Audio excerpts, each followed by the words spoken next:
Boa noite, esta é a CNN Brasil, este é o WW.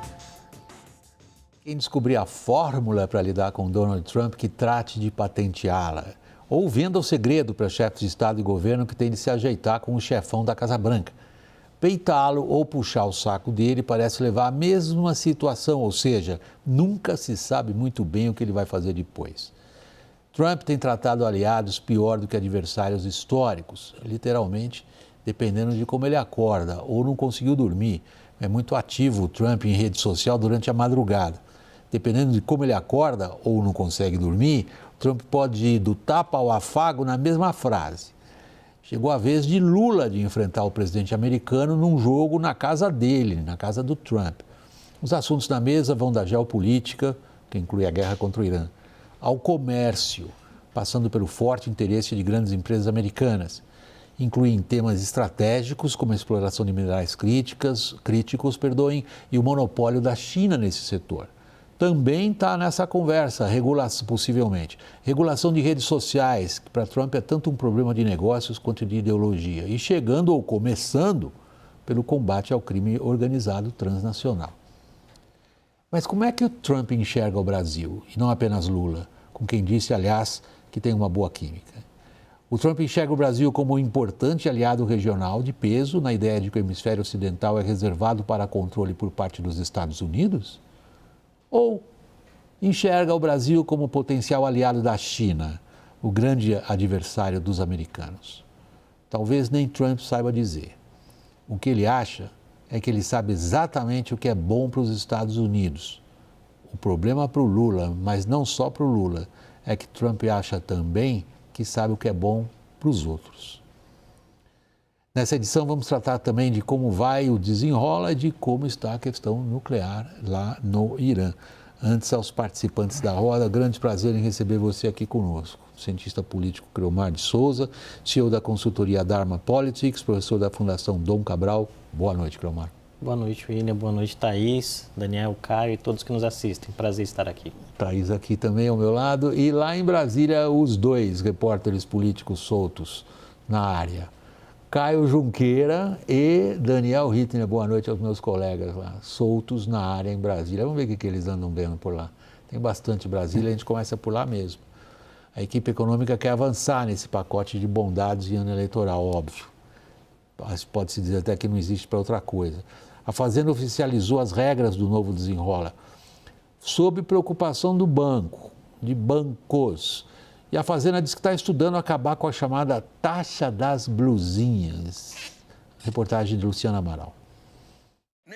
O Planalto quer que o novo programa de refinanciamento de dívidas esteja disponível para a população o quanto antes. Por isso, o governo publicou em edição extra do Diário Oficial da União a portaria que regulamenta o Desenrola 2.0, com detalhes de funcionamento e normas operacionais. Com isso, bancos consideram já começar a atender interessados. No entanto, há certa preocupação em relação à execução imediata das negociações. Apesar de reuniões prévias, é só agora, com a oficialização do projeto, que os bancos vão conseguir se inteirar dos detalhes, treinar funcionários e ajustar questões técnicas. A expectativa do governo é que os efeitos do desenrola, como dívidas quitadas, crédito mais acessível e nome limpo na praça, sejam sentidos junto à queda da taxa de juros. Em parte do mercado financeiro e da oposição, há o receio de que o Planalto invista em um pacote de bondades em ano eleitoral e, com isso, atrapalhe o combate à inflação. Em entrevista ao Roda Viva da TV Cultura nesta segunda, o ministro da Fazenda negou que o desenrola interfira nesse aspecto. Eu não acho que o montante que nós estamos viabilizando vai ter impacto na política monetária a ponto de atrapalhar o que nós estamos vendo, mais do que outros processos, que são muito mais danosos, né? Como o efeito da guerra, o efeito das mudanças climáticas, como é o El Niño. Então, me parece bem circunscrito nesse caso. Nos bastidores, a equipe econômica trabalha ainda com a possibilidade de ampliar o escopo do programa, mirando não só inadimplentes, mas também consumidores no limite do endividamento. Nós fizemos medidas para os adimplentes. Estamos estudando outras, mas já fizemos aí medidas importantes, porque também é importante recuperar aquele que está inadimplente, mas é importante também valorizar aquele que está adimplente, aquele que está sufocado e tentar ajudar também que ele tenha esse alívio e que possa seguir aí o seu futuro sem ter o risco de cair na inadimplência. Em paralelo, o Planalto não descarta revisitar outra frente sensível, a taxação de compras internacionais de baixo valor, a chamada taxa das blusinhas. Mas ainda há divergências dentro do próprio governo quanto à questão. A possível flexibilização da medida é vista pelo governo federal como mais um gesto para melhorar a imagem de Lula, com um alívio ao bolso do eleitor.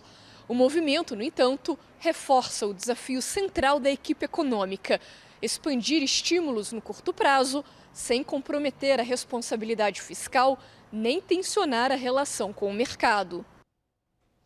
Creomar, se a gente usar uma figura de linguagem em relação a essa expressão que está bastante surrada, mas enfim, é a que a gente mais usa nós mesmos também, pacote de bondades, é a tentativa de, próximo de uma eleição tão importante como essa, tão dividida como essa, encontrar ali uma bala de prata ou, enfim, um projeto, um nome. Vamos usar a palavra caixa de ferramentas. Qual você acha que realmente promete tirar o Lula do corner? William, boa noite mais uma vez para você, para a Thaís, para quem nos assiste, Daniel, Caio.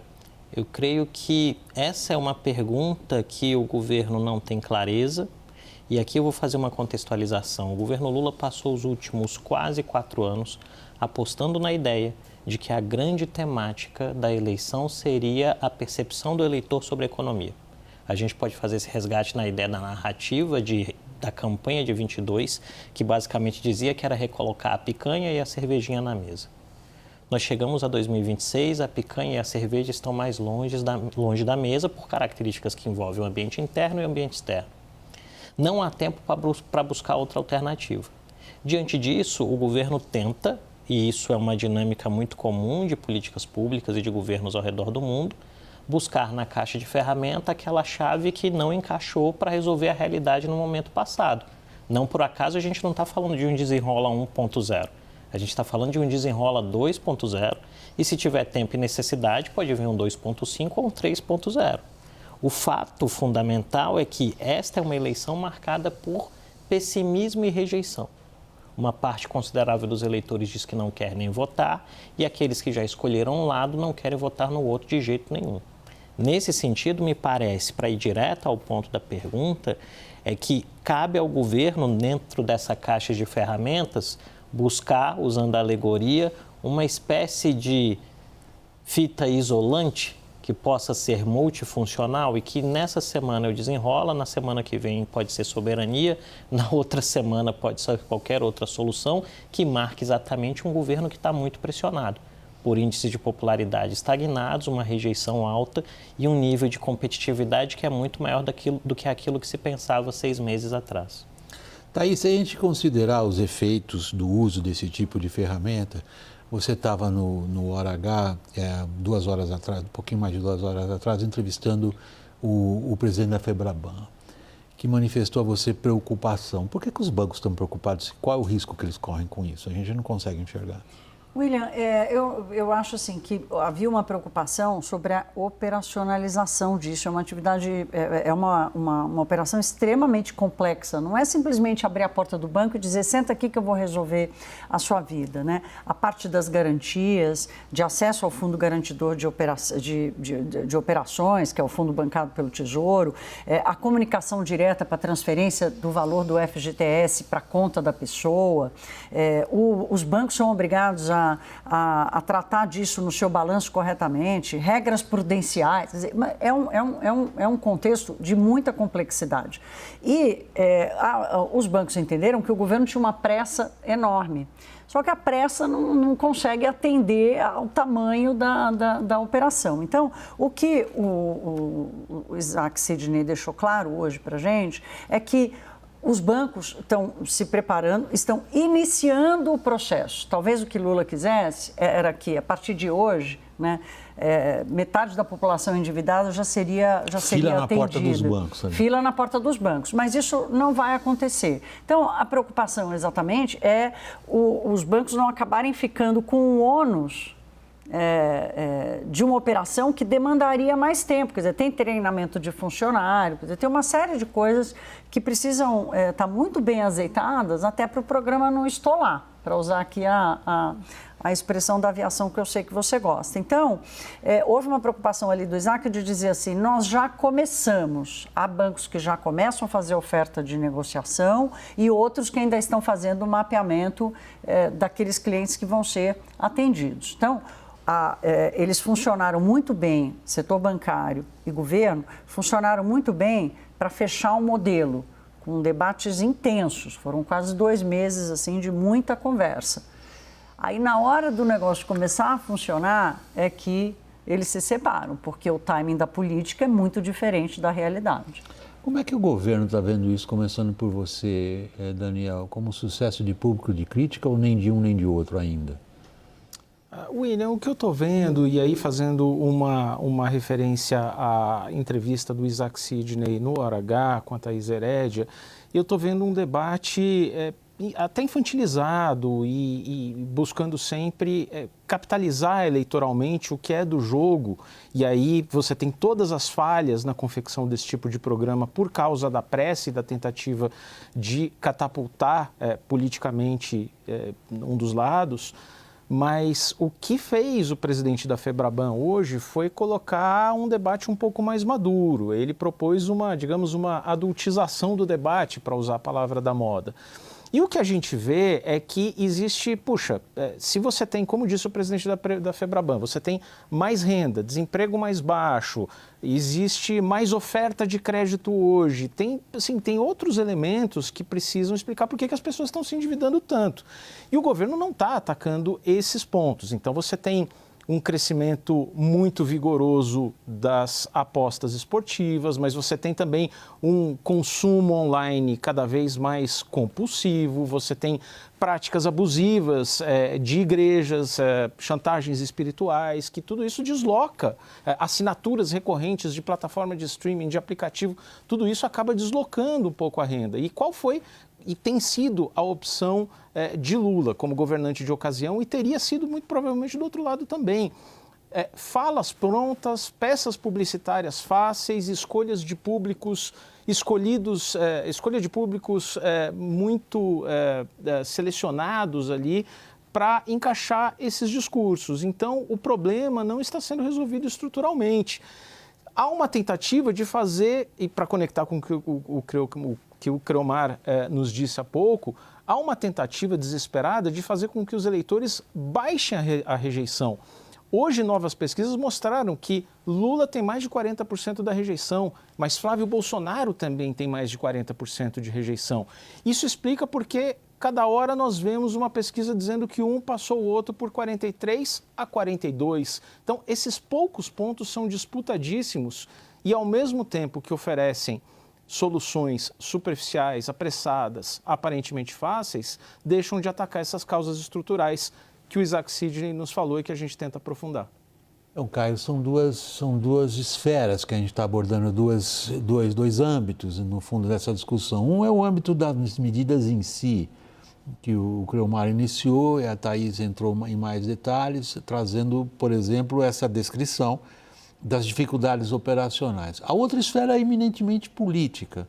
Sempre foi entendido, o governo nunca fez o menor segredo que atribuía a esse programa um enorme peso na tentativa de melhorar o seu desempenho, pelo menos nas pesquisas, que nas urnas só vamos saber lá em outubro. Qual foi a avaliação no day after do impacto dessa medida eleitoreira?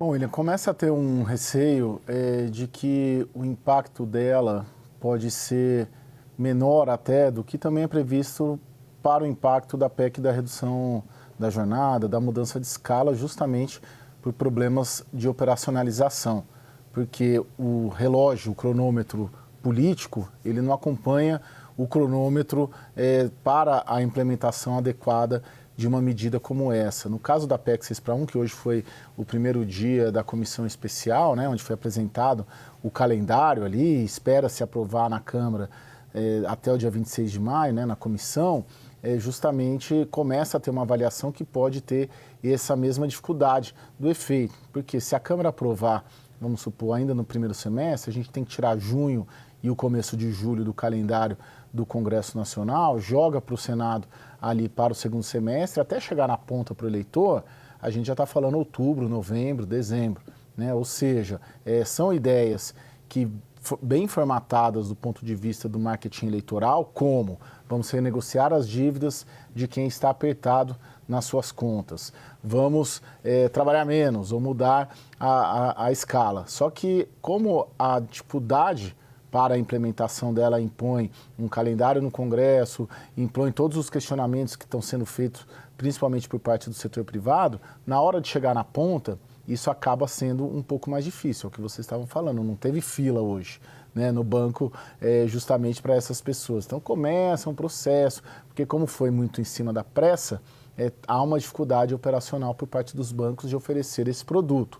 E isso já começa a ser visto também ali nesse debate da PEC da mudança da escala 5x2. Como há muita pressa, o debate racional acaba sendo atrapalhado, abreviado e para chegar na ponta do eleitor e ter o resultado que o Palácio do Planalto prevê, acaba se diminuindo essas chances. Depende um bocado também, Creomar, seguindo a linha de raciocínio do Caio, como ele traz para a nossa atenção a questão da aprovação de outro projeto que tem tanta atenção por parte do Planalto, que é o do fim da escala, 6x1, a capacidade ou não, se recuperou ou não depois do formidável desastre da rejeição de Messias, a capacidade do governo de se articular no Congresso? William, eu creio que aqui a gente tem um ponto de partida que me parece bastante interessante. Ao longo dos últimos anos, quase 4 anos de governo Lula, nós temos repetido a tese de que este é um governo em curto-circuito decisório. Inclusive, em algumas oportunidades eu tive a possibilidade de falar isso aqui nessa bancada ou em outras bancadas, conversando com a Thaís, por exemplo. E, efetivamente, o que a gente vê, ou o que a gente viu na semana passada, foram duas derrotas em que o governo parece ter sido o último a entender o que estava acontecendo. E quando eu digo governo, eu estou dizendo aquele núcleo mais duro do Palácio do Planalto. Porque, inclusive, se você pegar as listas que chegavam ao Planalto dizendo os votos que se teriam em favor de Messias, tinha lá nomes que não votariam em favor de Messias de jeito nenhum. E aí passa essa situação, nós temos um feriado e o governo reinicia suas atividades dizendo, olha, não, agora a gente tem uma nova ideia genial e tudo vai funcionar e eu vou ligar aqui para alguém e esse alguém no Congresso vai me atender e a gente vai conversar. Me parece que tem uma dificuldade inerente a esse governo. E nisso eu creio que o Caio foi muito preciso no argumento agora de ter os pés fincados no chão e compreender que não só a falta de adultização do debate, como o Daniel muito bem trouxe, como a dificuldade de fazer escolhas e uma interlocução com o setor produtivo de maneira eficaz, como foi levantada pela Thaís, falta ter gente na mesa de decisão que diga para o presidente aquilo que ele não quer ouvir e que dê um retrato da realidade dizendo, olha, talvez menos seja mais. Vamos focar nossas ações naquilo que a gente consegue entregar, porque o calendário não parece satisfatório. Porque não adianta alterar a mudança da escala se tiver uma moratória de 10 anos, não adianta fazer desenrola se ele começar a funcionar só em fevereiro, não adiantam outros tipos de ideias que surgem agora se elas não tiverem impacto. A eleição é em outubro. E no dia seguinte da eleição acabou. Né? Então esse me parece ser um elemento fundamental aqui. William, posso pegar aqui a palavra do Creomar? Estava com saudades de você. O Creomar, eu te ouvindo, eu penso assim, é óbvio que o governo numa situação assim quer milagre. Uhum. Só que os programas que ele resolveu montar, que são esses dois, já que os outros todos não funcionaram, né? Esse desenrola, e que tudo indica que vem outros desenrolas por aí, né? Esse desenrola e a mudança da escala de trabalho, não, mas nem valendo milagre é capaz de fazer. Então, por isso é que o timing da política é tão diferente. Qual é a chance que vocês veem, vocês que estão ligados à política, do governo rapidamente... Você também está ligado à política. Agora mais, né? Do governo rapidamente entender que se essa operação não andar como ele gostaria, o que não é realista, então assim, o desejo do governo não é realista, não é factível, quanto tempo vai demorar para o Lula culpar os bancos? Não vai demorar, porque vocês vejam o seguinte, Ele já culpa. Não, William, mas ele segurou.